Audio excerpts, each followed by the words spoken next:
How to design website on Canva and make it live on Wix. For example, this is a website that I created earlier on Canva and I added it to my Wix website, as you can see right here. I'll be showing you how to do that. Now, the first thing you want to do once on your Wix website, you're going to go over to the left-hand menu option and select Pages and Menu. From there, you're going to tap on the icon in the bottom left-hand corner that says Add New Page.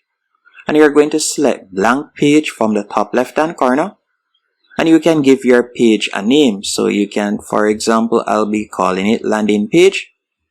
After doing that, you're going to select Done. Then I want you to go onto Canva. And from there, you can select the template that you would like to edit.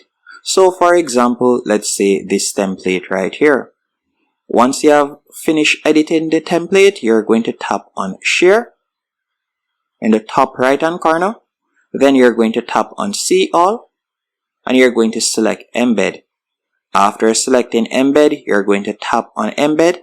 Keep in mind the reason why you see two different embed codes. If you were to select this option, any changes you make in the future on your Canva website, it will automatically reflect on your Wix website. So that's why you're seeing two different options.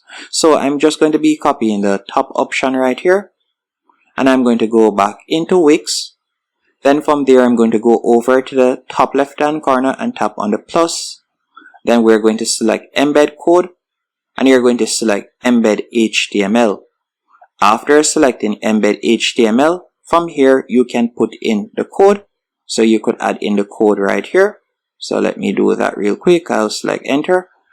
And again, if we were to go back into Canva, if you had copied the Smart Embed link instead, what I would recommend you do is select website address and then you would put in the code right there. Now we're just going to enter the code. Then you're going to tap on update. Then close the box. And from here, what I recommend you do next is select stretch for it to take up the entire page. Then toggle on stretch to full. And you're just going to drag this to the top. Then from there, you can adjust it to your liking by simply pulling it down. Just like this.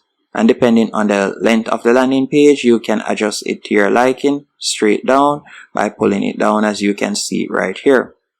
And it will take up the entire page.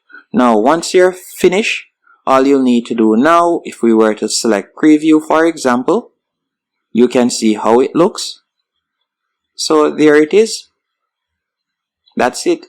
Hope you found this tutorial helpful and informative. If you did, be sure to hit the like button and subscribe.